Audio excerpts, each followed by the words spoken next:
ایک تو اندھیرے میں اسے کچھ نظر بھی نہیں آ رہا تھا، اور دوسرا مسلسل کسی کی موجودگی اسے پریشان کیے جا رہی تھی۔ وہ اپنی جگہ سے اٹھ گئی۔ ابھی وہ 2 قدم ہی چلی تھی کہ اس کا پاؤں کسی بھاری چیز سے جا کر ٹکرایا۔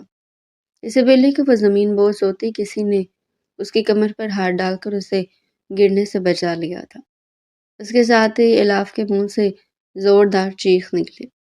اذہان نے اگلے پل اس کے لبوں پر ہاتھ رکھ کر اس کی چیخوں کو دبایا۔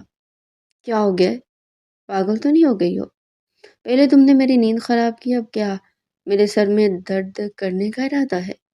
اس کی جھنجھلائی ہوئی آواز الاف کے کانوں میں پڑی تو اس کے دل کو تھوڑا سا سکون ملا تھا۔ خدا کا شکر تھا یہاں پر کوئی بھوت نہیں تھا۔ وہ یہی سوچ کر ہی ریلیکس ہو گئی تھی۔ لیکن اب اسے یہ بات حیرت میں مبتلا کری تھی کہ اذہان یہاں پر کیا کر رہا ہے۔ اسے جب اذہان سے یہ سوال کیا تو وہ بیزار لہجے میں بولا، میں یہاں پر بیٹھا اپنا کام کر رہا تھا۔ کام کرتے کرتے آنکھ لگی، لیکن اللہ بھلا کرے تمہارا اور تمہارے اس خڑوس شوہر کا، جن کو دوسروں کی گہری نیند سے کچھ خاص ہی دشمنی ہے۔ تم لوگوں کی چیخنے چلانے کی آواز سن کر میں اٹھ گیا۔ مجھے بتاؤ، تم لوگوں کو ایک لمحے کے لیے بھی سکون نہیں ملتا؟ جب دیکھو لڑتے ہی رہتے ہو۔ اذہان واقعی میں اس وقت بہت غصے میں نظر آ رہا تھا۔ اس نے موبائل کی ٹارچ آن کی ہوئی تھی، جس کی وجہ سے الاف بھی اندھیرے میں دیکھنے کے قابل ہو گئی تھی۔ اس نے اذہان کی کسی بات کا برا نہیں منایا تھا، بلکہ وہ خوش ہو گئی تھی کہ چلو اب وہ رات کے وقت یہاں پر ڈرے گی نہیں۔ چند لمحے یوں ہی خاموشی کی نظر ہو گئے تھے۔ کیا تم اسے پوچھو گے نہیں کہ میں کیوں رو رہی تھی؟ اسے دھیمے سے لہجے میں سوال کیا تو اذہان اس کے خوبصورت چہرے کو دیکھ کر رہ گیا۔ وہ تیزی سے نفی میں سر ہلاتے ہوئے بولا، نہیں، فی الحال تو مجھے یہ سب جاننے میں کوئی انٹرسٹ نہیں ہے۔ میں اپنے کمرے میں جا رہا ہوں، تم جانو اور تمہارا شوہر جانے۔ یہ کہہ کر وہ بیسمنٹ کے دروازے کی طرف بڑھ گیا، لیکن دروازہ تو لوک ہے۔ وہ تیزی سے بول پڑی، میرے پاس چابی موجود ہے۔ وہ دروازہ کھول کر وہاں سے جا چکا تھا، جبکہ الاف خاموشی سے کھڑی اس کھلے ہوئے دروازے کو دیکھ رہی تھی۔ وہ سوچ رہی تھی کہ کیا اسے یہاں سے نکل جانا چاہیے یا اپنی سزا کے مطابق پوری رات یہیں پر ہی گزارنی چاہیے۔ کافی دیر سوچ بچار کے بعد وہ تیزی سے باہر نکلی اور دبے پاؤں اپنے کمرے کی طرف بڑھنے لگی۔ اسے لگ رہا تھا کہ اسے کوئی بھی نہیں دیکھ رہا، لیکن وہ یہ بات نظر انداز کر گئی تھی کہ ارقام خانزادہ کی نظر ہر وقت اس کے اوپر ہوتی ہے۔ ابھی بھی وہ اپنے کمرے کی بالکنی میں کھڑا خونخوار نظروں سے اسے حویلی کے اندرونی حصے میں جاتے ہوئے دیکھ رہا تھا۔ اس سے پہلے وہ اذہان کو بھی بیسمنٹ سے نکلتا دیکھ چکا تھا۔ اس کا پارا غصے سے ہائی ہونے لگا تھا۔ اگلے پل اس نے زور سے شیشے پر مکہ مارا اور اونچی آواز میں چلایا۔ کمرہ ساؤنڈ پروف تھا، جس کی وجہ سے اس کی آواز باہر نہیں جا سکتی تھی۔ ارقام کی اس حویلی میں سب سے زیادہ نفرت ایک ہی شخص سے تھی، اور وہ تھی اس کی منکوہا یعنی الاف، چھوٹی سی دھان پان سی لڑکی، جو حویلی کی سب سے چھوٹی بیٹی ہونے کے ساتھ ساتھ لاڈلی بیٹی بھی تھی۔ ہر کوئی اسے پیار کرتا تھا سوائے ارقام کے۔ وہ ہمیشہ اس کی خوشیوں کا دشمن بنا رہتا تھا۔ دوسرا، اسے ہر اس شخص سے نفرت تھی جو الاف کا ہمدرد تھا، اور اس میں سہر فہرست انسان اذہان تھا۔ ارقام جانتا تھا کہ اذہان بھی اپنے دل میں الاف کے لیے جذبات رکھتا ہے، اور وہ کئی بار اذہان کی آنکھوں میں اس کے لیے پسندیدگی بھی محسوس کر چکا تھا۔ یہی بات اسے تنگ کرتی تھی کہ نہ تو وہ الاف سے دستبردار ہونے کے لیے تیار تھا اور نہ ہی اسے کسی اور کے حوالے کرنے کے لیے تیار تھا۔ الاف ابھی اپنے کمرے میں پہنچی ہی تھی کہ اس کے کمرے کے دروازے پر دستک ہوئی۔ اس کا دل دھڑکنا ہی بھول گیا تھا۔ اس نے بے اختیار اپنے سینے پر ہاتھ رکھا اور اپنے آپ کو کمپوز کرنے کی کوشش کی۔ میں جانتا ہوں کہ تم اندر ہو، دروازہ کھولو۔ ارقام کی آواز سن کر اس کے اوسان خطا ہو گئے تھے۔ ابھی تھوڑی دیر پہلے ہی تو اس نے ارقام کا تلخ رویہ برداشت کیا تھا۔ دوبارہ اس میں وہ سب کچھ برداشت کرنے کی سخت نہیں تھی۔ میں دروازہ نہیں کھولوں گی، اس نے دو ٹوک انداز میں کہا۔ آپ نے جو کرنا آپ کر لیں۔ تمہیں اندازہ ہے کہ تم کیا کہہ رہی ہو؟ ابھی اور اسی وقت دروازہ کھولو، ورنہ مجھ سے برا کوئی بھی نہیں ہوگا، وہ دبے دبے انداز میں چیختے ہوئے بولا تھا۔ الاف نے جلدی سے میز گھسیٹ کر دروازے کے سامنے رکھ دیا اور اوپر سے بھی دروازے کی کنڈی لگا دی۔ اب وہ کافی حد تک سیف تھی۔ اس وقت وہ اپنے آپ کو اس شخص کے حوالے کرنے کی بے وقوفی نہیں کر سکتی تھی۔ پہلے بھی اس کی چھوٹی سی غلطی کی وجہ سے ارقام نے اسے بے حد ذلیل کیا تھا۔ آج ان کے گھر میں ارقام کے چھوٹے بھائی کا نکاح تھا اور یہ فنکشن رات کے وقت رکھا گیا تھا۔ عورتوں اور مردوں کا الگ انتظام تھا۔ الاف اپنے دوستوں کے ساتھ وہاں پر انجوائے کر رہی تھی۔ ہمیشہ کی طرح آج بھی وہ بے حد حسین لگ رہی تھی۔ لوگوں کی نظریں بار بار اس کے حسین چہرے پر جا کر ٹھہرتی تھی۔ سب لوگوں نے اس کی تعریف کی تھی، لیکن ارقام نے ایک پل بھی اس کی طرف نگاہ اٹھا کر دیکھنا گوارا نہیں کیا تھا، اور یہی بات الاف کو بھی چبھ رہی تھی۔ کبھی کبھار اسے لگتا تھا کہ ارقام کی زندگی میں کوئی اور شخص موجود ہے، لیکن اس کے پاس کوئی ثبوت نہیں تھا جس کی بنیاد پر وہ یہ سب کچھ اپنے دادا جان سے کہہ سکتی تھی۔ اور ارقام اسے ہمیشہ دھمکاتا رہتا تھا کہ ہم دونوں کے درمیان جو کچھ بھی ہے وہ ہمارے بیچ میں ہی رہنا چاہیے۔ اگر کسی کو بھی شکایت لگانے کی کوشش کی تو زندہ زمین کے اندر دفن کر دوں گا۔ اس کی یہی دھمکیاں الاف کو خوفزدہ کر دیتی تھی، کیونکہ باقی ارقام کا کوئی بھروسہ نہیں تھا۔ آج بھی وہ اپنے دوستوں کے ساتھ حویلی کے دوسرے حصے میں نکل گئی تھی۔ وہاں پر ویو بہت اچھا تھا۔ وہ ساری تصویریں بنا رہی تھی۔ اب تو فنکشن بھی اختتام کو پہنچ گیا تھا۔ تقریباً سارے مہمان جا چکے تھے، صرف گھر کے ہی کچھ لوگ موجود تھے۔ ارقام مردان خانے سے نکلا۔ اس نے سفید کلر کا لباس پہنا ہوا تھا۔ بلیک کلر کی چادر اس نے اپنے کندھوں پر رکھی۔ مونچھوں کو داؤ دیتا ہوا وہ واقعی میں بہت دلکش لگ رہا تھا اور گاؤں کا سردار معلوم ہو رہا تھا۔ جب اس نے اپنی بیوی کو مردان خانے کی طرف دیکھا تو اس کے تن بدن میں آگ لگی۔ وہ لمبے لمبے ڈھنگ بھرتا ہوا اس کے قریب پہنچا اور دو ٹوک انداز میں بولا، تم لوگ یہاں پر کیا کر رہے ہو؟ الاف کی دوستی فوراً وہاں سے رفو چکر ہو گئی تھی، جبکہ وہ اپنی جگہ پر تھم گئی تھی۔ اس میں اتنی ہمت نہیں تھی کہ وہ اپنی جگہ سے ایک انچ بھی ہل سکے۔ وہ وہاں پر خاموشی کا پتلا بنی سر جھکا کر کھڑی تھی۔ مدد طلب نظروں سے اس نے ایک بار پلٹ کر دیکھا، لیکن وہاں پر دور دور تک کسی کا بھی نام و نشان نہیں تھا۔ ہمیشہ کی طرح آج بھی شخص نے اسے ذلیل کیا تھا اور سزا کے طور پر اسے بیسمنٹ میں قید کر دیا تھا۔ یہ تو اس کی قسمت اچھی تھی جو اذہان پہلے سے وہاں پر موجود تھا۔ اسی وجہ سے وہ اس بیسمنٹ سے نکلنے میں کامیاب ہو گئی تھی۔ وہ اپنے کمرے میں تو پہنچ چکی تھی، لیکن اسے یہ بھی آئیڈیا ہو گیا تھا کہ ارقام کو سب کچھ پتہ چل گیا ہے۔ رات کافی دیر سے اس کی آنکھ لگی تھی، کیونکہ وہ ارقام سے بچنے کے بہانے سوچ رہی تھی۔ صبح پہلے اس نے کمرے سے باہر نکل کر دیکھا، راستہ خالی تو ہے، آس پاس خطرہ تو نہیں۔ اپنی پوری تسلی کرنے کے بعد وہ تیزی سے سیڑھیاں اترتے ہوئے نیچے چلے گئی۔ دوپہر 11 بجے کا وقت تھا۔ اسے پورا یقین تھا کہ ارقام اس وقت ڈیرے پر موجود ہوگا، لیکن جب اس نے ارقام کو لاؤنج میں صوفے پر اطمینان سے ٹیک لگا کر بیٹھے ہوئے دیکھا تو اس کے ہوش اڑ گئے۔ ارقام کی نظر بھی اس پر پڑ چکی تھی۔ اب تو واپس جانے کا کوئی سوال ہی پیدا نہیں ہوتا تھا۔ ارے بیٹا، آج اتنی لیٹ کیوں اٹھی ہو؟ تمہاری طبیعت تو ٹھیک ہے؟ دادی جان نے اپنی لاڈلی پوتی کو دیکھا تو فوراً ہی فکر مندی سے اسے سوال کیا۔ جی دادی جان، میں بالکل ٹھیک ہوں، وہ ان سے نگاہیں چراتے ہوئے بولی تھی۔ اذان بھی اس وقت تک لاؤنج میں داخل ہو چکا تھا۔ اپنے ہاتھ میں اٹھائے ہوئے کچھ پیپر اس نے الاف کے حوالے کیے تھے۔ دراصل یہ پاسٹ پیپرز تھے جو الاف نے کاپی کروائے تھے۔ ارقام کی نظریں اس پیپرز پر اٹکی ہوئی تھی۔ اس کے علاوہ اظہار نے الاف سے کوئی بات بھی کی تھی، ارقام وہ سن نہیں سکا تھا، لیکن اس کا وجود غصے کے مارے جلنے لگا تھا۔ یہاں پر آ کر بیٹھو۔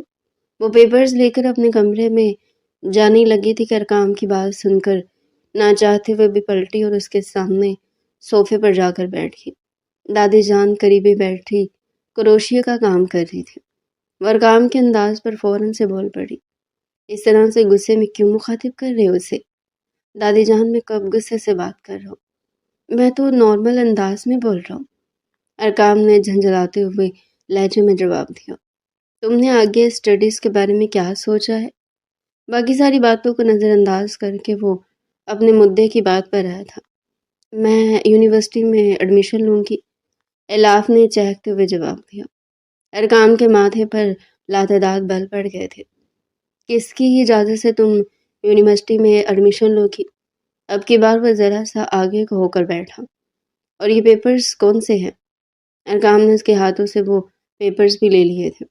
میں جس یونیورسٹی میں ایڈمیشن لینا چاہتی تھی یہ اس کے نوٹس ہیں، مجھے اذہان نے کاپی کروا کر دیے ہیں۔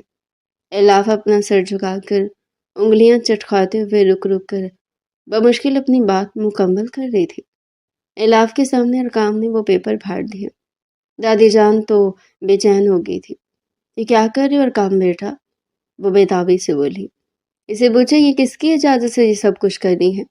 جب میں نے اسے کہہ دیا تھا کہ آگے یونیورسٹی میں ایڈمیشن نہیں لے گی تو اس نے کیا سوچ کر انٹری ٹیسٹ کی تیاری کرنے کے لیے یہ سب کچھ منگوایا ہے؟ وہ حلق کے بل دہاڑا تھا۔ شور کی آواز سن کر سب گھر والے وہاں پر جمع ہو گئے تھے۔ آغا جان بھی وہاں پر آ گئے تھے۔ ارکام بیٹا کیا مسئلہ ہے؟ کیوں غصہ کر رہے ہو؟ آغا نے اس کے کندھے پر ہاتھ رکھتے ہوئے رسانیت بھرے انداز میں سوال کیا۔ یہ سب کچھ اس لڑکی سے پوچھیں۔ آغا جان کی نظریں اب کی بار الاف پر جا کر رکی تھی۔ وہ ایک کونے میں ڈری سہمی کھڑی تھی۔ اس کی حالت ایسی تھی جیسے کاٹو تو بدن میں لہو نہیں۔ اس نے اپنے ایڈمیشن کے بارے میں اذہان کے علاوہ گھر میں کسی کو بھی نہیں بتایا تھا۔ اسے لگ رہا تھا کہ بعد میں سب لوگ اسے سپورٹ کریں گے۔ اس کے تو وہم و گمان میں بھی نہیں تھا کہ اتنا بڑا ڈرامہ لگ جائے گا۔ اگر جان وہ اصل میں یونیورسٹی میں ایڈمیشن لینا چاہتی ہوں۔ بڑی ہمت کر کے الاف نے یہ الفاظ ادا کیے تھے۔ ہاں تو بیٹا اس میں مسئلہ ہی کیا ہے؟ اس کے سر پر شفقت کا ہاتھ رکھتے ہوئے بولے تو الاف بے ساختہ ان کے چہرے کو دیکھ کر مسکرا دی تھی۔ ارکام کو اندازہ نہیں تھا کہ آغا جان اس کے ساتھ دغا کریں گے۔ وہ فوراً سی بول پڑا، یہ میری بیوی ہے، اس کی زندگی کا ہر فیصلہ میری مرضی کے مطابق ہوگا۔ میں اس کے یونیورسٹی میں جانے کے حق میں نہیں ہوں۔ اور بات یہیں پر ہی ختم ہو جاتی ہے۔ اس کا لہجہ اٹل تھا، اور ہاں اب کی بار وہ اذہان کی طرف مڑا تھا۔ دوبارہ اگر تم نے اس کی حوصلہ افزائی کرنے کی کوشش کی تو میں تمہارے ساتھ بہت برے طریقے سے پیش آؤں گا۔ اذہان نے تو ارکام کی بات کو یوں اگنور کیا تھا جیسے اس نے کچھ سنا ہی نہیں ہے۔ ارکام سب لوگوں کو اپنا فیصلہ سنا چکا تھا۔ آغا جان نے ارکام کو منانے کی کوشش کی لیکن وہ اپنی ضد پر ڈٹا رہا، اور یوں الاف کا یونیورسٹی میں داخلہ لینے کا موقع بھی اس کے ہاتھ سے نکل گیا۔ وہ بہت زیادہ رو رہی تھی۔ دادی جان اسے اپنے سینے سے لگا کر اس کے کندھے کو پیار سے تھپک رہی تھی۔ دادا جان نے اپنی پوتی کی حالت دیکھی تو انہوں نے شکایتی انداز میں اپنے پوتے کو گھورا۔ وہ عجیب سے انداز میں مسکراتا ہوا حویلی کے اندرونی حصے سے باہر نکل گیا تھا۔ اس کے دل کو ایک عجیب سا سکون ملا تھا۔ دادا جان گہری سانس خارج کر کے رہ گئے تھے۔ وہ جانتے تھے کہ ارکام کو الاف پسند نہیں ہے، لیکن اس کے باوجود بھی انہوں نے زبردستی ان دونوں کا نکاح کروا دیا تھا۔ اب وہ اسی چیز کا یہ خمیازہ بھگت رہے تھے۔ ارکام ان کی پوتی کو ان کے سامنے ذہنی ٹارچر دیتا تھا، مگر وہ کچھ بھی نہیں کر پاتے تھے۔ اگر وہ اسے کچھ کہہ بھی دیتے تو وہ بڑے مزے سے جواب دیتا تھا، دادا جان مجھے تو وہ عورت ہی پسند نہیں ہے، میں تو چاہتا ہوں کہ اسے جان چھڑوا لوں، صرف اسی صورت ہی میں اسے میری بے اعتنائی سے رہائی مل سکتی ہے۔ اگر آپ کی بھی یہی خواہش ہے تو ٹھیک ہے، مجھے کوئی مسئلہ نہیں ہے، میں جلد از جلد اسے چھوڑ دوں گا۔ دادا جان اپنے لب بینچ کر رہ جاتے۔ انہوں نے اپنی جائیداد کا مخصوص حصہ اور یہ حویلی بھی اس کے نام کر دی تھی۔ اس کے علاوہ ارکام گاؤں کا سردار بھی بن چکا تھا اور سیاست کی دنیا میں ایک ابھرتا ہوا ستارہ تھا۔ اس کا اپنا ایک نام تھا اور اس کی خود پرستی کے چرچے ہر جگہ پر تھے۔ وہ ایک خود پسند انسان تھا جسے اپنے علاوہ کبھی بھی کسی کی ذات میں کوئی فرق نہیں پڑا تھا۔ وہ ہمیشہ اپنے خول میں بند رہتا تھا۔ الاف کی طرف سے تو وہ پہلے لاپرواہ تھا، لیکن اب تک اس کی جان کا دشمن بن گیا تھا۔ اگر کبھی وہ الاف کو مسکراتے ہوئے دیکھ لیتا تو اس کے تن بدن میں آگ لگ جاتی۔ جب تک وہ اسے رلاتا نہیں تھا تب تک اسے چین نہیں ملتا تھا۔ صفدر صاحب کے 4 بیٹے تھے۔ سب سے بڑا بیٹا جنید، جن کا ایک ہی بیٹا تھا، ارقام خان زادہ۔ اس کے بعد ان کا دوسرا بیٹا فرحان تھا، جن کے آگے 3 بیٹے اور 2 بیٹیاں تھیں۔ ان کے بڑے بیٹے کا نام اذان تھا، ان کی 2 بیٹیوں کی شادی ہو چکی تھی، جبکہ ایک بیٹی نور الاف کے ساتھ ہی پڑھتی تھی۔ ان سے چھوٹے بیٹے کا نام اکرام تھا، جو ملک سے باہر رہائش پذیر تھے۔ ان کی صرف ایک ہی بیٹی تھی، وہ لندن میں ہی پیدا ہوئی تھی اور اب تک ایک بار بھی پاکستان نہیں آئی تھی۔ اکرام صاحب اس حد تک لندن کے ہو کر رہ گئے تھے کہ اب انہیں اپنے ملک کی یاد ہی نہیں ستاتی تھی، ورنہ صفدر صاحب اکثر ہی اپنے بیٹے کو کہتے تھے کہ پاکستان کا چکر لگا لو۔ ان کے سب سے چھوٹے بیٹے کا نام وجدان تھا، جو کہ الاف کے بابا تھے۔ جب الاف 3 سال کی تھی تبھی اس کے ماں باپ کا ایک کار حادثے میں انتقال ہو گیا تھا۔ ماں باپ کی موت کے بعد دادی جان نے اسے اپنی گود میں لے لیا تھا۔ جب وہ 12 سال کی ہوئی تو دادا جان نے اس کا نکاح سے کچھ 6 سال بڑے کزن ارقام خان زادہ سے کروا دیا۔ ارقام تب 18 سال کا تھا۔ اس نے بہت زیادہ واویلا مچایا کہ وہ اس سے شادی نہیں کرے گا، لیکن دادا نے اس کی ایک بھی نہیں سنی تھی۔ ارقام کو وہ لڑکی بچپن سے ہی زہر لگتی تھی۔ اس کے پیچھے بھی ایک وجہ تھی جو صرف وہ اور اس کا رب جانتا تھا۔ نکاح کے بعد تو وہ الاف کا پکا دشمن بن گیا تھا۔ وہ ہر وقت اسے پریشان کرتا رہتا تھا، جان بوجھ کر اسے تنگ کرتا تھا۔ جب وہ اسکول سے تھکی ہاری گھر واپس آتی تھی تو سب سے پہلے ارقام کا ہوم ورک کرتی تھی۔ اس کے بعد وہ اس کے چھوٹے چھوٹے کام کرتی تھی۔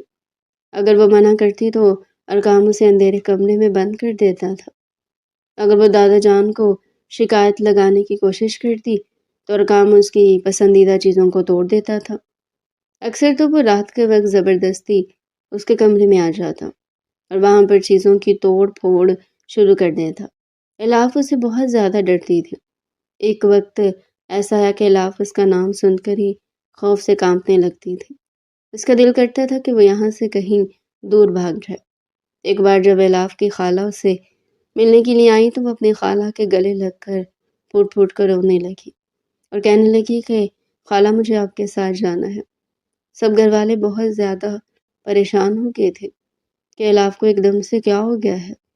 دادا جان نے اسے اپنے پاس بلا کر اس کے سر پر ہاتھ رکھ کر اس سے پوچھا، لیکن اس نے اپنے لبوں سے ارقام کے خلاف ایک لفظ بھی نہیں نکالا تھا۔ بچپن سے لے کر اب تک جب بھی ارقام اسے تکلیف دیتا تھا یا اسے تنگ کرتا تھا تو اذہان اس کے زخموں پر مرہم رکھتا تھا۔ بعض اوقات اذہان بھی اس کی خاموشی سے تکلیف برداشت کرنے کی عادت سے تنگ آ جاتا تھا اور اسے ڈانٹتے ہوئے کہتا تھا کہ تم یہ سب کچھ کیوں برداشت کرتی ہو؟ ایک بار ہمت کر کے اس کا منہ توڑ کر دیکھو، سب کچھ ٹھیک ہو جائے گا۔ وہ انسان تمہارا کچھ بھی نہیں بگاڑ سکتا ہے۔ اذہان ہر طرح سے اسے حوصلہ دینے کی کوشش کرتا تھا، مگر وہ چاہ کر بھی کچھ نہیں کر پاتی تھی۔ تھوڑے عرصے کے بعد جب ارقام اعلیٰ تعلیم حاصل کرنے کے لیے ملک سے باہر چلا گیا تو اس دوران الاف کو یوں لگ رہا تھا جیسے وہ جنت میں آ گئی ہو۔ اب اس پر پابندیاں لگانے والا کوئی بھی نہیں تھا۔ 2 سال اس نے بہت ہی مزے سے گزارے تھے۔ ایف ایس سی اس نے اعلیٰ نمبروں سے پاس کی تھی، لیکن اس کے رزلٹ کے کچھ ہی دنوں کے بعد کام کی واپسی ہو گئی۔ الاف کا ارادہ یونیورسٹی میں ایڈمیشن لینے کا تھا۔ ارقام نے اس کے اس خواب کو بھی بری طرح سے کچل دیا۔ سردیوں کی سرد شام تھی، 6 بجے کا وقت تھا۔ سب لوگ حویلی کے اندر دبکے ہوئے تھے، جبکہ الاف خاموشی سے چھت پر کھڑی آسمان کو گھورے جا رہی تھی۔ جب اذہان اس کے پہلو میں آ کر کھڑا ہوا، سردی میں کیوں کھڑی ہو؟ نیچے جاؤ، تمہیں ٹھنڈ لگ جائے گی۔ اچھا ہے مجھے ٹھنڈ لگ جائے، میں بیمار ہو جاؤں اور میں مر جاؤں، وہ سپاٹ لہجے میں بولی تھی۔ اذہان کا دل زور سے دھڑکا تھا۔ پاگل تو نہیں ہو گئی ہو؟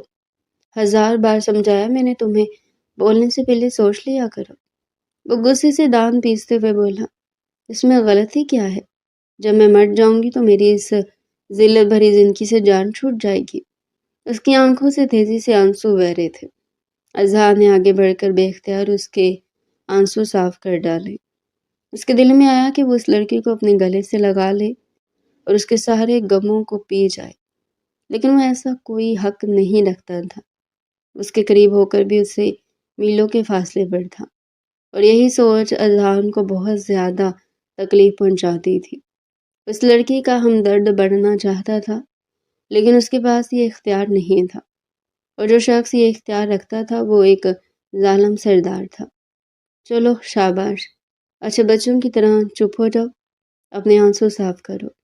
اذان نے اپنے لہجے کو حشاش بشاش بناتے ہوئے کہا، اگر تم رونا بند کرو گی تو میں تمہیں کھانا کھلانے کے لیے باہر لے کر جاؤں گا، واپسی پر آئس کریم بھی لے کر دوں گا۔ الاف نے روتے روتے اپنا سر اٹھایا تھا، اس کی آنکھیں خوشی کے مارے چمکنے لگی تھی، جنہیں دیکھ کر اذان کا دل پرسکون ہو گیا تھا۔ کیا تم سچ کہہ رہے ہو؟ لیکن اگر اس جلاد کو پتہ چل گیا تو میری شامت آ جائے گی، وہ برا سا منہ بناتے ہوئے بولی۔ یہ سن کر اذان نے ایک گہری سانس خارج کی۔ تمہارا وہ جلاد شور اگلے 3 دنوں کے لیے مر ہی جا رہا ہے، حویلی میں سکون ہی سکون ہوگا، تب ہم لوگ گھومنے کے لیے جائیں گے۔ تو کیا تم مجھے دوسرے دن پارک میں گھمانے کے لیے لے کر جاؤ گے؟ پلیز منع مت کرنا، وہ معصومیت سے آنکھیں ٹمٹماتے ہوئے بولی تو اذان اس کے چہرے کو گھور کر رہ گیا۔ اب تم میرے ساتھ فری ہو رہی ہو، میں نے پارک میں گھمانے کی بات نہیں کی تھی، لیکن چلو اب تم اتنی منتیں کر رہی ہو تو تمہیں گھما لاؤں گا۔ الاف کے لبوں پر ایک بہت ہی پیاری سی مسکراہٹ پھیل گئی تھی، اس کا چہرہ بھی پرسکون لگ رہا تھا۔ اذان دل ہی دل میں سوچ رہا تھا کہ یہ لڑکی کس قدر پاکیزہ دل کی مالک تھی، اس کے ساتھ یہ سب کچھ نہیں ہونا چاہیے تھا، اسے محبت کرنے والا شخص ملنا چاہیے تھا۔ جیسا کہ اذہان اپنی اس سوچ پر اذہان نے فوراً سے ہی توبہ کی، کیونکہ وہ کسی اور کی بیوی کے بارے میں یہ سب کچھ سوچ رہا تھا، جو کہ سراسر غلط تھا۔ اب ہمیں نیچے چلنا چاہیے، ٹھنڈ بڑھ رہی ہے۔ اذہان نے اسے آگے چلنے کا اشارہ کیا تو وہ تیزی سے سیڑھیاں اترتے ہوئے نیچے چلی گئی۔ ابھی وہ کمرے میں داخل ہونے لگی تھی کہ کسی نے اس کا بازو پکڑ کر اپنی جانب کھینچ لیا۔ الاف کو احساس ہو گیا تھا کہ یہ کون ہو سکتا ہے، اور اس کا یہ یقین میں بدل گیا تھا جب اس نے اپنے سامنے ارقام کو کھڑے دیکھا۔ ارقام نے اسے دیوار کے ساتھ پن کیا ہوا تھا۔ الاف اس کی انگلیوں کی حرکت کو اپنی کمر پر محسوس کرتے ہوئے بری طرح سے بے چین ہو رہی تھی۔ آپ یہاں؟ اس نے لرزتے ہوئے لہجے میں سوال کیا تھا۔ اس نے وہاں سے بھاگنے کی کوشش کی، لیکن ارقام نے اسے کوئی موقع نہیں دیا۔ وہ ہلکا سا اس کے چہرے پر جھکا اور سپاٹ لہجے میں بولا، میں تمہیں آخری بار سمجھا رہا ہوں، دوبارہ تم مجھے شخص کے ساتھ نظر مت آؤ۔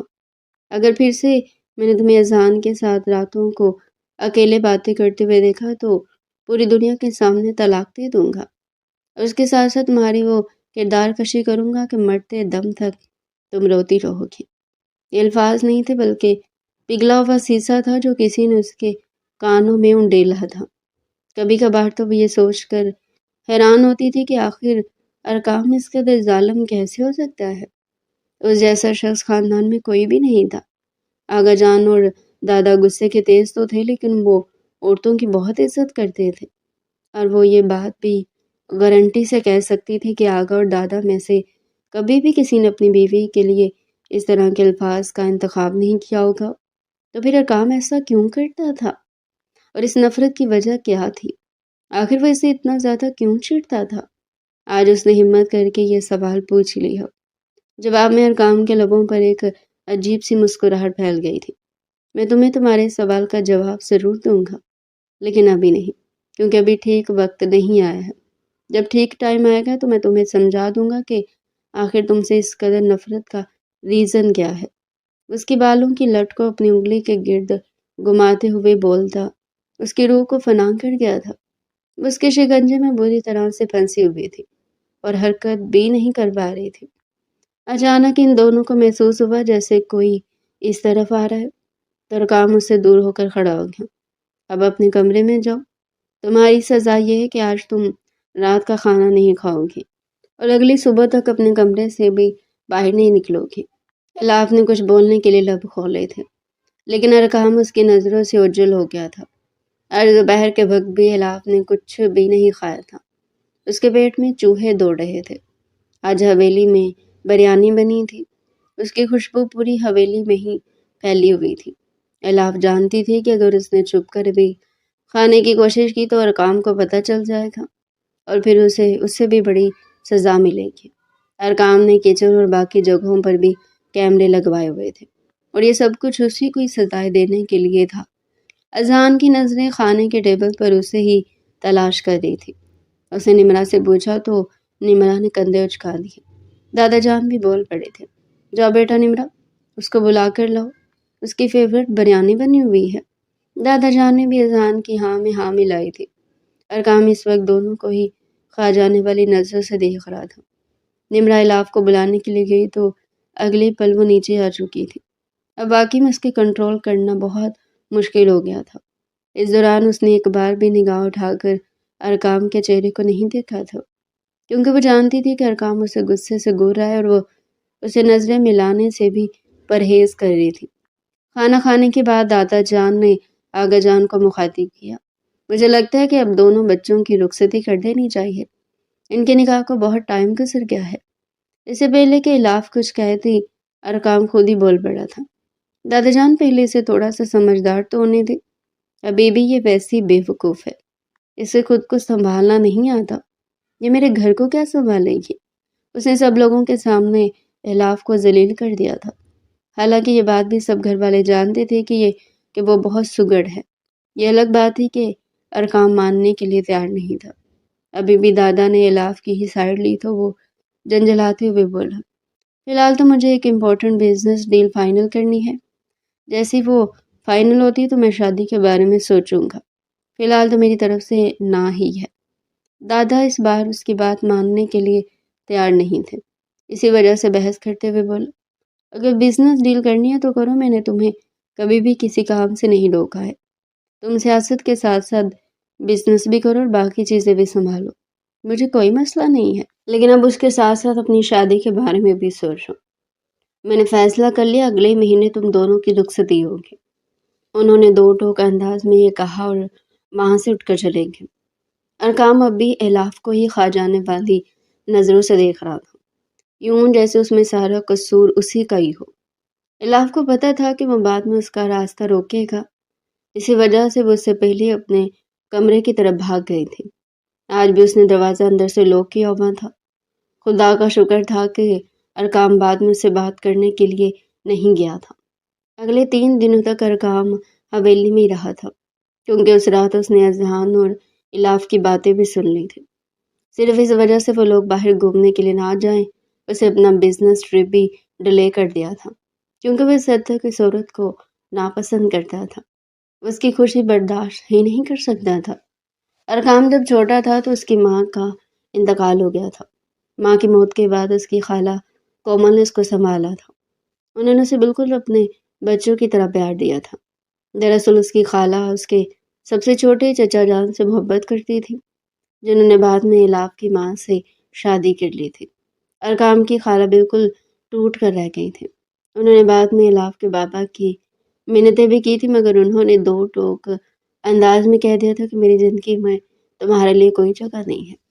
صرف یہی نہیں بلکہ اس دن انہوں نے کومل کو دھکے دے کر بھی اپنے گھر سے باہر نکالا تھا، کیونکہ اس وجہ سے ان کی روز اپنی بیوی کے ساتھ لڑائی ہوتی تھی۔ شمسہ بیگم وجدان صاحب سے ہر وقت ہی لڑتی جھگڑتی رہتی تھی کہ تم نے اس عورت کو اس حویلی میں رہنے کی اجازت دی ہوئی ہے، جو عورت تم سے محبت کرتی ہے۔ جب کومل صاحبہ اس حویلی سے چلی گئی تو ارقام بالکل اکیلا ہو گیا۔ اس وقت اس کی عمر 7 سال تھی، وہ کوئی چھوٹا بچہ نہیں تھا، وہ بچپن سے بہت زیادہ ذہین تھا اور جلدی چیزوں کو پک کر لیتا تھا۔ بچپن سے اسے الاف کی ماں سے نفرت ہو گئی تھی، پھر بعد میں جب الاف پیدا ہوئی تو وہ اس سے بھی نفرت کرنے لگا۔ ارقام کی خالہ اس رات وہاں سے گئی تو ان کا کار ایکسیڈنٹ میں انتقال ہو گیا تھا۔ اس کے بعد ارقام کو اپنے چچا کے پورے خاندان سے ہی نفرت ہونے لگی تھی۔ بعد میں جب الاف کے ماں باپ کا انتقال ہوا تو ارقام الاف کو تکلیف پہنچا کر اپنی خالہ کا بدلہ لیتا تھا۔ وہ چھوٹی سی لڑکی روتی تھی، تڑپتی تھی، لیکن ارقام کو کوئی فرق نہیں پڑتا تھا۔ اس کی آنکھوں میں آنسو دیکھ کر خوش ہوتا تھا، اسے لگتا تھا کہ یہ سب کچھ کر کے وہ خالہ کا انتقام لینے میں کامیاب ہو رہا ہے۔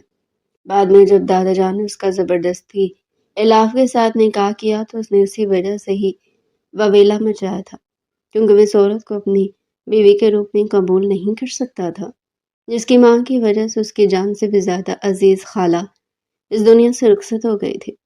یہ بچپن کا ٹراما تھا جسے وہ ابھی تک نکل نہیں پا رہا تھا، اور اس ٹراما کے اثر کو ختم کرنے کے لیے وہ ہمیشہ الاف کو ہی اپنا شکار بناتا تھا۔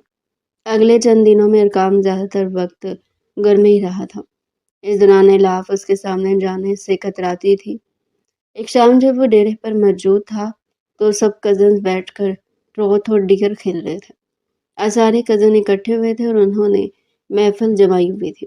الاف نے پہلے تو کھیلنے سے انکار کر دیا، لیکن پھر اذہان اسے زبردستی گیم میں لے آیا۔ اس کے برابر والی کرسی میں ہی بیٹھی ہوئی تھی اور بار بار چور نظروں سے بیرونی دروازے کی طرف دیکھتی تھی، کہیں ایسا نہ اس کا شوہر واپس آ جائے، اور اگر وہ اسے اذہان کے ساتھ بیٹھا ہوا دیکھ لیتا تو پھر سے ہنگامہ کھڑا کر دیتا۔ یہی سوچ کر وہ تھوڑی ہی دیر میں غیر محسوس انداز میں اذہان کے قریب سے اٹھ کر وانیہ کے قریب جا کر بیٹھ گئی۔ جب اس کی باری آئی تب تک ارقام بھی حویلی میں داخل ہو چکا تھا۔ اس کے چہرے پر عجلت کے تاثرات تھے۔ وہ ایک امپورٹنٹ فائل اٹھانے کے لیے گھر واپس آیا۔ اب اسے شہر کے لیے نکلنا تھا کیونکہ وہاں پر اس کی امپورٹنٹ میٹنگ تھی اور آج ہر حال میں سے یہ میٹنگ اٹینڈ کرنی تھی۔ اس کے پاس ٹائم ہی پہلے بہت کم تھا۔ ابھی بھی وہ صرف اپنی فرینڈ کی کال سننے کے لیے ٹھہر گیا تھا۔ دوسری طرف الاف کو یہ ڈیئر ملا تھا کہ وہ ٹھنڈا ٹھنڈا سلش ارقام کے اوپر جا کر پھینکے گی، صرف اور صرف ارقام کا ریئیکشن دیکھنے کے لیے۔ الاف کی کزن نے اسے سلش بھی قربان کر دیا تھا۔ وہ اٹھی اور ہمت کرتے ہوئے ارقام کی طرف بڑھنے لگی۔ دل ہی دل میں وہ آیت الکرسی کا ورد کر رہی تھی اور دعا کر رہی تھی کہ وہ یہاں سے چلا جائے، لیکن وہ اپنی جگہ پر جم کر کھڑا رہا۔ اذان نے پیچھے سے اسے آواز دے کر رکنے کا اشارہ کرنا چاہا تو نور نے جلدی سے اسے چپ کروا دیا۔ الاف نے آنکھیں بند کر کے ٹھنڈا سلش ارقام کے اوپر پھینکا تھا اور اس کے ساتھ اس کی دھڑکنوں کی رفتار بھی سست ہو گئی تھی۔ اس کا چہرہ لٹھے کی مانند سفید ہو گیا تھا۔ اس نے خوف سے تھوک نگلا۔ ارقام تیزی سے اس کی طرف پلٹا۔ اپنے کپڑوں کا ستیہ ناش ہوتا دیکھ کر اس کا غصہ ساتویں آسمان کو چھونے لگا تھا۔ تمہاری ہمت بھی کیسے ہوئی؟ وہ دان پیستے ہوئے گرایا تھا۔ اس کے چہرے کے ایکسپریشنز دیکھ کر باقی کزنوں کو اندازہ ہو گیا تھا کہ معاملہ خراب ہو گیا ہے۔ وہ سارے آہستہ آہستہ وہاں سے غائب ہو گئے، لیکن اذہان ابھی تک وہاں پر بیٹھا ہوا تھا۔ اسے ڈر لگ رہا تھا کہیں ایسا نہ ارقام اس چھوٹی سی لڑکی کو نقصان پہنچائے۔ ارقام نے اذہان پر ایک گہری نظر ڈالی اور الاف کے کانوں میں جھکتا ہوا پورے اسرار لہجے میں بولا، اگلے 2 منٹ میں میرے کمرے میں آؤ۔ یہ کہہ کر وہ اپنے کمرے کی طرف بڑھ گیا تھا۔ اس کے جانے کے بعد اذہان نے الاف کی طرف قدم بڑھا دیے تھے۔ کیا کہہ رہا ہے وہ؟ الاف نے بھیگی آنکھیں اٹھا کر اس کے چہرے کی طرف دیکھا۔ کچھ بھی نہیں، یہ کہہ کر اس نے ہاتھ کی پشت سے بے دردی سے اپنے آنسو صاف کیے تھے۔ کہاں پر جا رہی ہو تم؟ اذہان پیچھے سے چلایا۔ اپنی سزا سننے کے لیے جا رہی ہوں۔ وہ تکلیف دہ لہجے میں بامشکل یہ الفاظ ادا کر پائی تھی۔ جب وہ ارقام کے کمرے میں داخل ہوئی تو وہ شرٹ لیس کھڑا تھا۔ الاف نے بے اختیار اس کے چوڑے سینے سے نگاہیں چرائی تھی۔ آئیے بیگم صاحبہ۔ اسے دیکھ کر طنزیہ انداز میں مسکراتے ہوئے بولا، تم جانتی ہو کہ آج تمہاری وجہ سے میرا کتنا نقصان ہوا ہے؟ یہ کہہ کر وہ اس کی طرف بڑھا۔ اس نے الاف کا بازو پکڑ کر اسے غصے سے نزدیک کر لیا تھا۔ اس سے پہلے کہ وہ مزید کچھ کہتا، کمرے کا دروازہ ایک زوردار آواز سے کھلا۔ تائی جان کمرے کے اندر داخل ہوئی تھی۔ انہوں نے ان دونوں کی حالت میں دیکھ کر بے اختیار اپنے لبوں پر ہاتھ رکھ لیا اور افسوس سے اپنا سر نفی میں ہلانے لگی تھی۔ الاف ان کو دیکھ کر تیزی سے ارقام سے دور ہوئے تھے۔ تائی نے اس کا بازو پکڑ کر اسے زبردستی اپنے ساتھ چلنے کے لیے کہا اور ارقام کی آنکھوں میں دیکھتے ہوئے 2 ٹوک انداز میں بولی، اگر یہی سب کچھ کرنا تھا تو شادی سے انکار کیوں کیا؟ آج ہی میں دادا جان سے تم دونوں کی رخصتی کی بات کرتی ہوں۔ ارقام نے صفائی پیش کرنے کی کوشش کی تھی مگر کچھ بھی نہیں ہو پاتا۔ خیر اگر انہوں نے کوئی مطلب لے بھی لیا تھا تو اس میں کچھ غلط تو نہیں تھا۔ وہ اس کا شوہر تھا، لیکن غصہ اسے اس چیز پر آ رہا تھا کہ اسے اب اس لڑکی سے شادی کرنی پڑ رہی تھی۔ ارقام کسی اور لڑکی سے محبت کرتا تھا اور اسے نکاح کرنا چاہتا تھا۔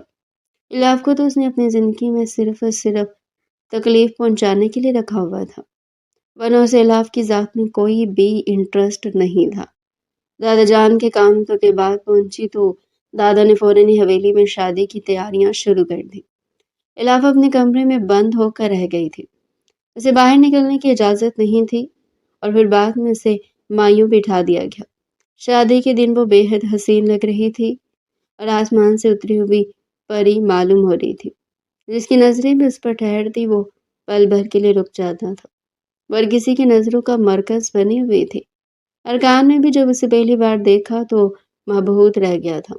اس نے بے اختیار سوچا تھا کہ آخر کوئی شخص اس قدر پیارا کیسے ہو سکتا ہے، مگر جب اسے یاد آیا کہ اس لڑکی کی وجہ سے اس کی خالہ کو تکلیف پہنچی تھی تو اس نے اپنے دل کو پتھر کا بنا لی۔ بس لڑکی سے مبہوت نہیں ہو سکتا تھا، اور ویسے بھی وہ کسی اور سے محبت کرتا تھا۔ اس لڑکی سے اب اسے جلد از جلد جان چھڑوانی تھی، مگر اس سے پہلے اسے اپنا مطلب پورا کرنا تھا۔ ہر کسی نے الاف کے لیے تعریف کے کلمات ادا کیے تھے، سوائے ارکام کے۔ وہ تو اس کی ذات سے مکمل طور پر بے نیاز ہو کر بیٹھا ہوا تھا، جیسے اس لڑکی کے ساتھ کوئی تعلق ہی نہیں رکھتا۔ دادا جان نے ایک بار پھر دونوں کا نکاح پڑھایا تھا۔ الاف دل ہی دل میں دعا کر رہی تھی کہ ارکام کا دل موم ہو جائے اور وہ اس کی طرف مائل ہو جائے، لیکن جب بعد میں اس نے ارکام کی آنکھوں میں غصے کے شعلے دیکھے تو اسے اپنی دعائیں بے اثر معلوم ہوئی۔ اس کی غلط فہمی دور ہو گئی تھی، جبکہ دادا جان کو لگ رہا تھا کہ وہ وقت گزرنے کے ساتھ ساتھ سب کچھ ٹھیک ہو جائے گا۔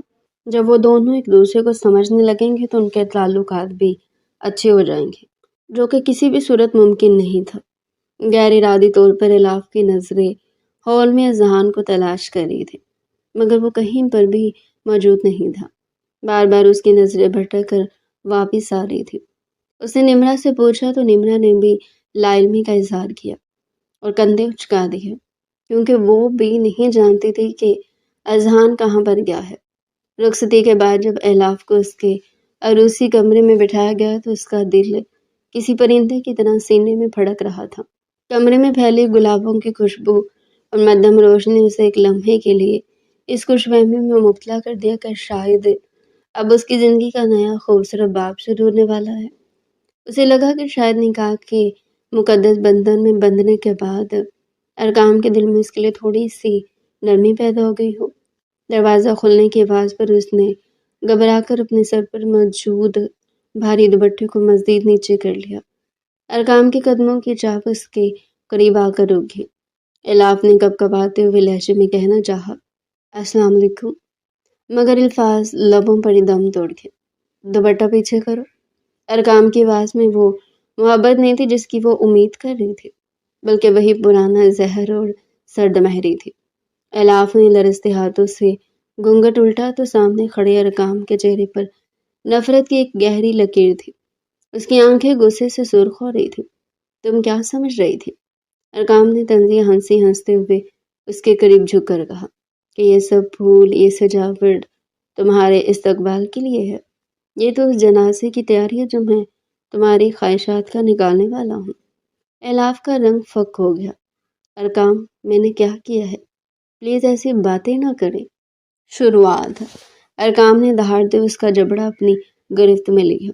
شروعات تو تم نے تبھی کر دی تھی جب تم آدھی رات کو بیسمنٹ میں اذان کے ساتھ رنگ رلیاں منا رہی تھی۔ تم کیا سمجھتے میں اندھا ہوں؟ اور ہاں، شروعات تمہاری ماں نے کی تھی، جس کی سزا تمہیں آج ملے گی۔ وہ زہر خان لہجے میں بولا، خدا کے لیے ایسا مت کہیں، اذان صرف میرا بھائی اور کزن ہے۔ اس رات وہ اتفاق سے وہاں موجود تھا۔ الاف نے روتے ہوئے صفائی دینی چاہی۔ خاموش، ارکام نے اسے ایک جھٹکے سے پیچھے دھکیلا۔ تمہاری معصومیت کے پیچھے ایک بد کردار عورت چھپی ہے۔ تم نے میری غیر موجودگی میں اسے اپنے قریب کیا، اس کے ساتھ ہنستی تھی، اسے پڑھائی کے بہانے تحفے لیتی تھی۔ تم نے اس حویلی کی عزت کو نیلام کرنے میں کوئی کسر نہیں چھوڑی۔ وہ جان بوجھ کر اس طرح کے الفاظ ادا کر رہا تھا۔ وہ چاہتا تھا کہ وہ سارا ملبہ اس لڑکی پر گرا دے اور خود آسانی سے سب سے باہر نکل آئے۔ اسی وجہ سے وہ اس کے کردار پر کیچڑ اچھال رہا تھا۔ الاف کا صبر جواب دے چکا تھا۔ اس نے ہمت جمع کی اور چلا کر بولی، بس کرے ارکام خانزادہ، آپ کا شک ایک بیماری بن چکا ہے۔ اگر آپ کو مجھ پر اتنا ہی شک ہے تو کیوں لائے مجھے اس کمرے میں؟ کیوں کیا مجھ سے دوبارہ نکاح؟ تمہیں تمہاری اوقات دکھانے کے لیے۔ ارکام کا پارا ہائی ہو گیا۔ تمہاری ہی معصومیت جس پر سب مرتے ہیں۔ آج میں اسے ہمیشہ کے لیے ختم کر دوں گا تاکہ تم کسی اور کو دکھانے کے قابل نہ رہو۔ اس نے الاف کی ایک نہ سنی، وہ تڑپتی رہی، منتیں کرتی رہی، اپنی پاک دامنی کی قسمیں کھاتی رہی، مگر ارقام پر اپنے بچپن کا ٹراما اور حسد کا بھوت سوار تھا۔ اس نے حیوانیت کی حدیں پار کرتے ہوئے اس کی معصومیت کو کچل ڈالا۔ وہ یہ بھول گیا تھا کہ وہ اس کی منگوہا ہے، اسے صرف اپنی انا کی تسکین کا ذریعہ سمجھ رہا تھا۔ جب وہ الاف کے وجود کو لہو لہان کر کے پیچھے ہٹا تو الاف بیڈ پر ٹوٹے ہوئے خوابوں کی طرح بکھری ہوئی تھی۔ اس کی آنکھوں میں اب آنسو نہیں، صرف ایک گہری اذیت اور بے حسی تھی۔ ارقام نے میز پر رکھا ہوا پین اٹھایا اور ایک کاغذ پر کچھ لکھ کر اس کے چہرے پر دے مارا۔ یہ لو، یہی چاہتی تھی نا تم؟ اس ذلت بھری زندگی سے زیادہ میں تمہیں طلاق دیتا ہوں۔ الاف نے خالی نظروں سے اس کاغذ کو دیکھا۔ ارقام نے سرد لہجے میں کہا، میں نے اپنا انتقام پورا کر لیا۔ تمہاری ماں نے میری خالہ کی زندگی برباد کی تھی اور آج میں نے تمہاری زندگی اور تمہارا غرور دونوں خاک میں ملا دیا۔ اب جاؤ اپنے اس ہمدرد اذہان کے پاس، اگر وہ اب بھی تمہیں قبول کرنے کی ہمت رکھتا ہو۔ وہ لمبے لمبے ڈھنگ بڑھتا ہوا کمرے سے نکل گیا۔ پیچھے صرف الاف کی سسکیاں اور وہ اندھیرا رہ گیا جسے اسے بچپن سے ڈر لگتا تھا۔ آج اس کا سب سے بڑا ڈر حقیقت بن چکا تھا۔ اگلی صبح حویلی پر قیامت بن کر ٹوٹی تھی۔ دادا جان ہکا بکا رہ گئے جب انہیں پتہ چلا کہ ارقام نہ صرف الاف کو طلاق دے چکا بلکہ سرداری کی پگڑی اچھال کر ملک ہی چھوڑ گیا ہے۔ حویلی کا وہ آنگن جہاں کل تک شہنائیاں گونج رہی تھی اب ماتم کدا بن چکا تھا۔ الاف جس کی آنکھوں کے دیے بجھ چکے تھے اپنے کمرے کے کونے میں سمٹ گئی۔ اس نے نہ کسی پر الزام لگایا نہ کسی سے فریاد کی۔ اس کی خاموشی حویلی کے در و دیوار کے لیے ارقام کی بدتمیزی سے زیادہ تکلیف دہ تھی۔ عدت کا ایام اس نے ایک زندہ لاش بن کر گزار دیا۔ اذہان جو کہ امریکہ جانے کی تیاری کر رہا تھا، جب اسے اس حادثے کے بارے میں پتہ چلا تو وہ فوراً حویلی پہنچا، لیکن تب تک الاف عدت میں بیٹھ چکی تھی۔ اس کی عدت پوری ہونے کے بعد اذہان سیدھا دادا جان کے پاس گیا اور دو ٹوک لفظوں میں اپنی خواہش ظاہر کر دی۔ دادا جان، الاف کی عدت ختم ہو چکی ہے، میں اسے اس اندھیرے سے نکالنا چاہتا ہوں، میں الاف سے نکاح کرنا چاہتا ہوں۔ دادا جان نے حیرت اور ممنونیت ملی نظروں سے اسے دیکھا۔ مگر الاف نے جب سنا تو برسوں کی جمی ہوئی برف پگھل کر لاوا بن گئی۔ وہ پہلی بار اپنے کمرے سے باہر نکلی۔ اس کے چہرے پر زردی تھی مگر آنکھوں میں غصے کی جمع۔ تم اتنے اچھے کیوں بن رہی ہو اذہان؟ اس کی آواز حویلی کے دالان میں گونجی۔ اذہان وہیں رک گیا۔ کیوں کر رہے ہو یہ سب؟ کیا تمہیں ترس آ رہا ہے مجھ پر، یا تم اپنی نیکی کا سکہ جمانا چاہتے ہو؟ اس کے سامنے آ کھڑی ہوئی۔ تم جانتے ہو ارقام نے میرے ساتھ کیا کیا ہے؟ تم جانتے ہو اس رات اس نے میری روح تک کو کچل دیا تھا؟ میں اب وہ الاف نہیں رہی جسے تم جانتے تھے۔ میں ایک داغدار عورت ہوں جس کے پاس دینے کے سوائے دکھوں کے کچھ نہیں ہے۔ پھر کیوں تم میری بربادی کا بوجھ اپنے کندھوں پر اٹھانا چاہتے ہو؟ اذہان نے گہری سانس لی۔ اس کی آنکھوں میں الاف کے لیے ہمدردی نہیں بلکہ محبت اور ٹھہراؤ تھا۔ الاف، میں نے کبھی تمہیں داغدار نہیں سمجھا۔ وہ ایک قدم آگے بڑھا۔ تمہارے ساتھ جو ہوا وہ تمہاری غلطی نہیں ہے۔ میں تم سے نکاح اس لیے نہیں کر رہا کہ میں کوئی بڑا انسان بننا چاہتا ہوں، میں تم سے نکاح اس لیے کرنا چاہتا ہوں کیونکہ میں تم سے محبت کرتا ہوں۔ الاف کا سانس رک گیا۔ اسے لگا اس نے کچھ غلط سن لیا ہے۔ ہاں الاف، میں نے تب بھی تم سے محبت کی تھی جب تم ارقام کی منکوہا تھی، مگر میں نے اپنے جذبات کو خاموشی کی چادر اڑا دی کیونکہ تم کسی کی امانت تھی۔ مگر آج تم آزاد ہو۔ میں تمہیں یہ وعدہ نہیں دیتا کہ میں تمہیں کل ہی سب کچھ بھلا دوں گا، لیکن میں یہ وعدہ ضرور کرتا ہوں کہ میری زندگی کا کوئی لمحہ ایسا نہیں ہوگا جہاں تمہیں اپنی ماضی کی تلخی یاد ہے۔ مجھ پر ایک بار، صرف ایک آخری بار اعتبار کر کے دیکھو، میں تمہارے ہر زخم پر اپنے پیار کا مرہم رکھوں گا۔ الاف کی آنکھیں بے اختیار بہہ نکلی۔ یہ وہ آنسو تھے جو مہینوں سے رکے ہوئے تھے۔ اسے اذہان کے پرخلوص چہرے کو دیکھا جہاں سچائی کے سوا کچھ نہ تھا۔ اس نے پہلی بار محسوس کیا کہ شاید اللہ نے اسے جہنم سے نکالنے کے لیے اذہان کو چنا ہے۔ اس نے آہستہ سے اپنا سر اسباق میں ہلا دیا۔ نکاح بہت سادگی سے ہوا، کوئی ڈھول بازی نہیں تھے، بس چند گواہ اور دو جڑتے ہوئے دل۔ اذہان اسے اپنے ساتھ امریکہ لے گیا۔ وہاں کی فضا، نیا ماحول اور اذہان کی بے پناہ توجہ نے الاف کے زخموں کو بڑھنا شروع کر دیا تھا۔ شادی کے چند ماہ بعد ایک شام جب وہ بالکنی میں بیٹھے کافی پی رہے تھے، الاف نے اذہان کا ہاتھ تھام لیا۔ اذہان، کبھی کبھی میں سوچتی ہوں کہ اگر میں اس دن ضد کر کے تمہیں منع کر دیتی تو آج میں کہاں ہوتی۔ اس نے اذہان کے کندھے پر سر رکھا۔ تم نے مجھے صرف جینا نہیں سکھایا، تم نے مجھے خود سے محبت کرنا سکھائی ہے۔ مجھے اب ریئلائز ہوتا ہے کہ میرا وہ فیصلہ میری زندگی کا سب سے بہترین فیصلہ تھا۔ اذہان نے اس کی پیشانی پر بوسہ دیا۔ تمہارا فیصلہ نہیں الاف، ہماری تقدیر کا فیصلہ تھا۔ اسی دوران لندن سے خبر آئی کہ ارقام خان زادہ، جو اپنی انا کے خول میں بند تھا، اب اکیلا رہ گیا تھا۔ اس کی وہ محبت جس کے لیے اس نے الاف کو قربان کیا تھا، اسے دھوکہ دے کر چلی گئی تھی۔ وہ آج بھی اندھیروں میں بھٹک رہا تھا، جبکہ الاف اس کی معصومیت کو اس نے کچلنا چاہا تھا۔ وہ اذہان کی محبت کی روشنی میں ایک بار پھر گلاب کی طرح کھل اٹھے تھے۔ آج الاف کے پاس وہ سب کچھ تھا جس کی اس نے کبھی تمنا کی تھی، عزت، سکون اور ایک ایسا جیون ساتھی جو اس کی ماضی سے نہیں بلکہ اس کی روح سے پیار کرتا تھا۔ تو ڈیئر پیارے ناظرین، یہ تھا آج کا ہمارا انٹرسٹنگ سا ناول۔